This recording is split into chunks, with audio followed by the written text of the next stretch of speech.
Demain, c'est aujourd'hui, c'est ce match face à Reims.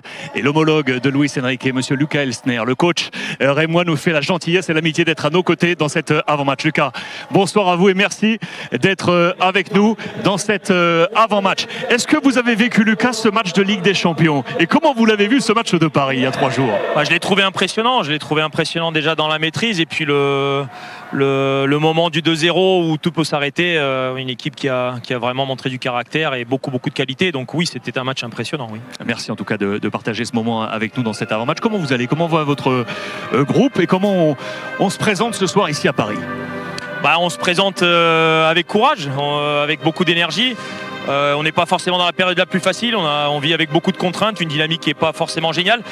Mais dans le football comme dans la vie, ça peut aller très vite dans un sens comme dans l'autre. Et on s'accroche, nous, à cette envie, cet espoir de livrer une bonne rencontre ce soir, de repartir avec de la confiance vers l'avant et vers les semaines qui vont venir, qui vont être importantes. Et puis voilà, les points se prennent sur le terrain. Et comme dans toute rencontre de football, on y croit.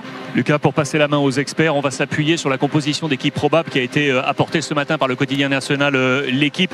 Je vous ai encadré côté Paris Saint-Germain, Marquinhos et Hakimi, car à l'heure de préparation de cet édito côté l'équipe, le groupe parisien n'était pas tombé, pas de Marquinhos et pas de Hakimi dans ce groupe. Est-ce qu'on part sur ce plan de bataille côté rémois, Lucas? Le plan de bataille peut être proche en termes de positionnement. Par contre, Okumu est blessé. Hier, il s'est blessé à l'entraînement.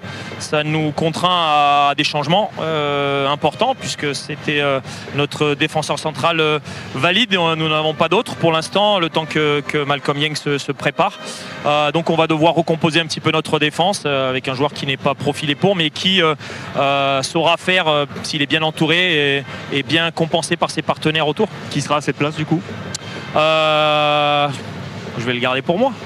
Vous le verrez au début du match. Les experts.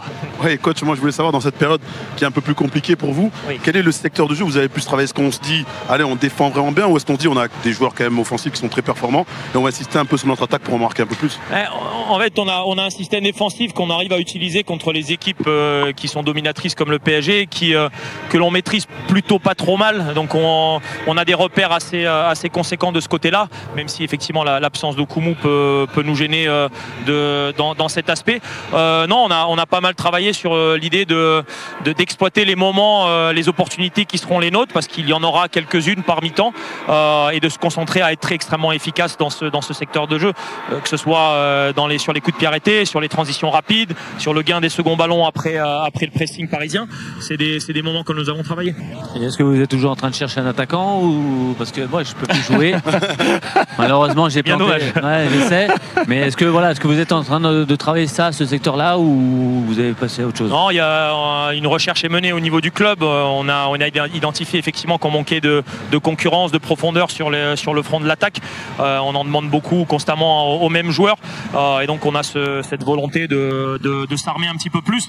Maintenant, le marché n'est pas évident, les contraintes financières sont fortes également, et on a bon espoir que dans les derniers jours de ce mercato on puisse faire quelque chose. La piste Chérif Ndiaye était une piste qui était évoquée ce matin par l'équipe. Il faudra l'évoquer avec le directeur sportif et le directeur général. Bon, peut-être que Jean-Pierre passera, le président du Stade rémois, à nos côtés. La dernière question, Lucas, qu'est-ce qu'on garde de ce match nul de la saison passée, ici même au Parc, lorsqu'on était coach du Havre?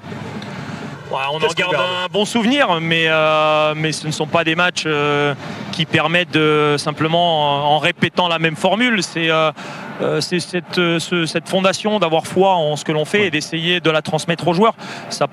Sincèrement, ça part de là, et ensuite vient la tactique, et ensuite vient tout le reste. Mais voilà, j'ai foi en ces garçons. Je pense que cette équipe, elle a quelque chose dans le ventre et elle est capable de réagir. On a fait match nul au Vélodrome en début de saison, ça nous avait lancé dans une super dynamique. Pourquoi pas? Lucas, merci. Infiniment d'être passé ainsi dans cet avant-match avec autant de transparence. Merci beaucoup.